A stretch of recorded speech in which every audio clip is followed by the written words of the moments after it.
തുടക്കത്തിലുള്ള പ്രാർത്ഥനയിൽ നമുക്കെല്ലാവർക്കും അറിയാവുന്ന 2 ലൈനുണ്ട്.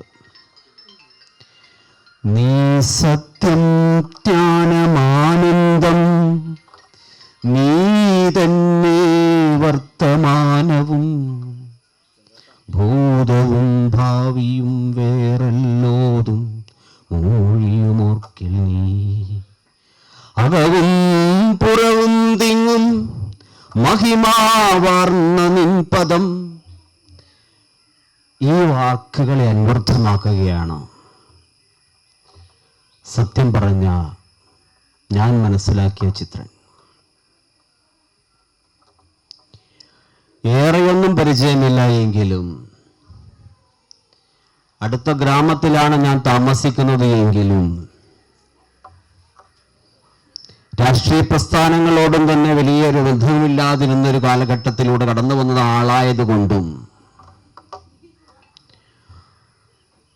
പക്ഷെ അതിലുപരിയായിട്ട് ചിത്രനെ പറ്റി എനിക്ക് ഏകദേശം ചില ധാരണകളൊക്കെ ഉണ്ടായിട്ടുണ്ടായിരുന്നു ചിത്രേട്ടനെ കുറിച്ച്.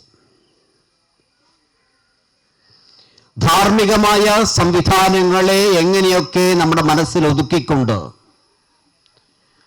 അതിനെ മുഴുവൻ പ്രാവർത്തികമാക്കുവാനുള്ള ഒരു ആർജവം ഉള്ള ഒരു പ്രവർത്തനം ശൈലി അത് ചിത്രേട്ടനുണ്ടായിരുന്നു എന്ന് എനിക്കറിയാമായിരുന്നു. ഈ സംഘടനയുടെ നാമം തന്നെ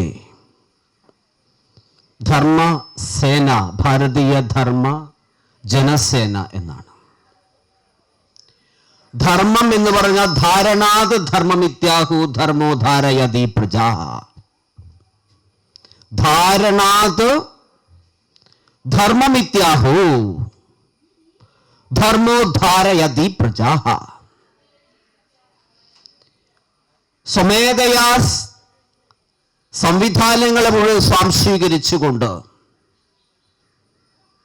സമൂഹത്തിന് എന്തൊക്കെ കൊടുക്കാൻ കഴിയുമോ അതൊക്കെ എങ്ങനെയൊക്കെ കൊടുക്കാൻ കഴിയും എന്ന് ഉച്ചസ്ഥൈര്യം ചിന്തിച്ചുകൊണ്ട് പ്രാവർത്തികമാക്കുന്ന, ലക്ഷ്യസ്ഥാനത്തേക്ക് പ്രാവർത്തികമാക്കുന്ന ഒരു പ്രവർത്തന ശൈലി ആയിരിക്കണം സാമൂഹിക കർത്താവിൻ്റെ, സാമൂഹിക പ്രവർത്തകന്റെ എന്നുള്ളത് അന്വർത്ഥമാക്കിയിരുന്നത് ചിത്രനിലൂടെയായിരുന്നു എന്ന് ഞാൻ മനസ്സിലാക്കുന്നു. അതുകൊണ്ട് സ്വർഗീയ ചിത്രേട്ടന്റെ ആ ഒരു പ്രയാണത്തിൽ നാം എല്ലാവരും ഒത്തൊരുമയോടുകൂടി നമ്മുടെ പ്രവർത്തന ശൈലി എങ്ങനെയായിരിക്കണം എന്ന് അനുവർത്തിച്ചുകൊണ്ട് സാമൂഹിക തിന്മകളെ മുഴുവൻ അടിച്ചാക്ഷേപിച്ചുകൊണ്ട് നന്മകളെ എങ്ങനെ നമുക്ക് പ്രാവർത്തികമാക്കാമെന്ന് ചിന്തിച്ചുകൊണ്ട് പ്രവർത്തിക്കണം എന്നാണ് എനിക്ക് ഈ വേളയിൽ പറയാനുള്ളത്. കാരണം അമീ യന്ത്ര തുമീ യന്ത്രി, ഞാൻ യന്ത്രമാകുന്നു, അങ്ങ് യന്ത്രത്തെ നിയന്ത്രിക്കുന്ന യന്ത്രിതാവാകുന്നു എന്ന് പറയുമ്പോൾ ആ യന്ത്രം എങ്ങനെ പ്രവർത്തിക്കണമോ എന്ന് ചിന്തിക്കേണ്ടതും ഇച്ഛിക്കേണ്ടതും എൻ്റെ ഉള്ളിൽ ജ്ഞാനമാകുന്ന വസ്തുവാകുമ്പോൾ ആ ജ്ഞാനത്തെ ഉൾക്കൊണ്ട് ഞാൻ പ്രവർത്തിക്കുമ്പോൾ അത് സമൂഹത്തിന് മുന്നിൽ ഗുണപ്രാപ്തിയുള്ള സംവിധാനമായിരിക്കണം എന്ന് കൂടി ചിന്തിച്ചായിരിക്കണം സാമൂഹിക കർത്താക്കന്മാർ, സാമൂഹിക പ്രവർത്തകന്മാർ പ്രവർത്തിക്കേണ്ടത് എന്നാണ് എനിക്ക് ഓർമ്മിപ്പിക്കാനുള്ളത്. ഒരു കൈ കൊടുക്കുമ്പോൾ മറുകൈ അറിയരുത് എന്ന പ്രവർത്തനത്തിലൂടെ ആയിരിക്കണം. അതാണ് ഉദ്ദേശം. നമ്മുടെ സമൂഹത്തിലുള്ള ഒരുപാട് താഴ്ന്ന സംവിധാനത്തിലേക്ക് പോയ ഒരുപാട് ആളുകളുണ്ട്.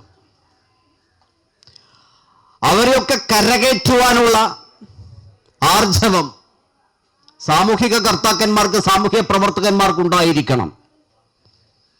അവിടെയാണ് ചിത്രൻ വിജയം കൈവരിക്കുന്നത്, ചിത്രൻ ഉദയം ചെയ്യുന്നത്. ഓരോ ആളിൻ്റെ ഉള്ളിലും ചിത്രൻ ജീവിക്കണമെങ്കിൽ ഇങ്ങനെയുള്ള കാഴ്ചപ്പാടിലൂടെ നമ്മൾ മുന്നോട്ട് പോവുകയാണെങ്കിൽ ഭഗവത്ഗീതയിൽ പ്രത്യേകമൊരു വരിയുണ്ട്.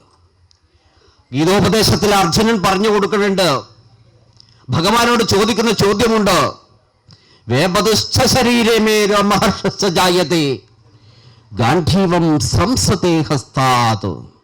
ത്വക്ചൈവ പ്രതിഹ്യതേ. ഞാൻ വേപത കൊണ്ടിരിക്കുകയാണ്, എനിക്ക് യുദ്ധം പ്രാർത്ഥിക്കാൻ പറ്റില്ല, യുദ്ധം ചെയ്യാൻ കഴിയില്ല, ഞാൻ നിർത്തുകയാണ്. കാരണം ആ കാണുന്ന ദുശാസനാണ് എൻ്റെ സഹോദരനാണ്, അതെൻ്റെ സഹോദരനാണ്, കർണനാണ്, അദ്ദേഹത്തെ കൊല്ലുവാൻ എനിക്ക് സാധ്യമല്ല. എൻ്റെ ഭീഷ്മാചാര്യനാണ്, എൻ്റെ ആചാര്യനാണ്, അദ്ദേഹത്തെ നിഷ്കാസനം ചെയ്യാൻ എനിക്ക് കഴിയില്ല.